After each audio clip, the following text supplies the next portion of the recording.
एक मुट्ठी रेत। यह कहानी बुद्ध के जीवन काल की है। एक बार वे श्रावस्ती के पास एक गांव से गुजर रहे थे। गांव में कई छोटे बच्चे खेल रहे थे। खेलते खेलते दो बच्चों की नजर बुद्ध पर पड़ी। एक बच्चे का नाम था स्वस्ति और दूसरे का नाम था सुमंगल। दोनों बच्चे भगवान बुद्ध के दिव्य चेहरे और शांत सौम्य मुद्रा को देखकर मंत्रमुग्ध हो गए। उनके मन में आया कि वे भी बुद्ध को कुछ भेंट करें। स्वस्ति ने सुमंगल से कहा, देखो, तथागत यहाँ से गुजर रहे हैं, हमें उन्हें कुछ दान करना चाहिए। सुमंगल बोला, पर हमारे पास तो कुछ भी नहीं है। स्वस्ति ने चारों ओर देखा और उसे जमीन पर पड़ी हुई रेत दिखाई दी। वो तुरंत बैठ गया और अपने दोनों हाथों से एक मुट्ठी भर रेत ले ली। दोनों बच्चे दौड़े दौड़े बुद्ध के पास पहुंचे।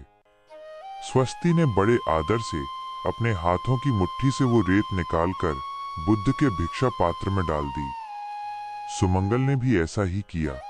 दोनों बच्चे अत्यंत प्रसन्न थे कि उन्होंने तथागत को दान दिया। बुद्ध ने उस सूखी और तुच्छ रेत को देखकर भी उनकी छोटी सी भेंट को बड़ी विनम्रता और प्रेम से स्वीकार किया। उन्होंने अपने भिक्षा पात्र को लिया और अपने प्रिय शिष्य आनंद से कहा, आनंद, इस रेत को ले जाकर मेरे निवास स्थान के पास की मिट्टी में मिला देना। ये भेंट बहुत अनमोल है। आनंद ये सुनकर चकित हुए। उन्होंने पूछा, भगवन, हम तो रोज सोने चांदी, मूल्यवान भोजन और वस्त्र दान में लेते हैं। आज आपने एक मुट्ठी रेत को इतना मूल्यवान क्यों बताया? बुद्ध ने मुस्कान के साथ उत्तर दिया, आनंद, ये बच्चे अत्यंत मासूम और पवित्र हृदय वाले हैं।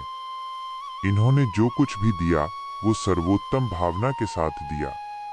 इनके पास और कुछ नहीं था, फिर भी इन्होंने देने की इच्छा रखी। इन्होंने बिना किसी लालच, अहंकार या बदले की भावना के निस्वार्थ प्रेम से ये भेंट दी है।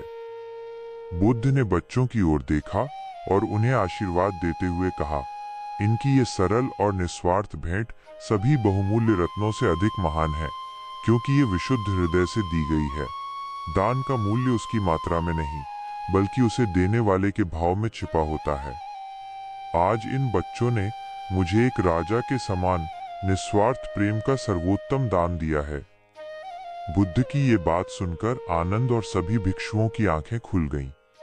वे समझ गए कि सच्चा दान वह है जो हृदय की पवित्रता और प्रेम के साथ दिया जाता है, चाहे वह वस्तु कितनी भी साधारण क्यों न हो।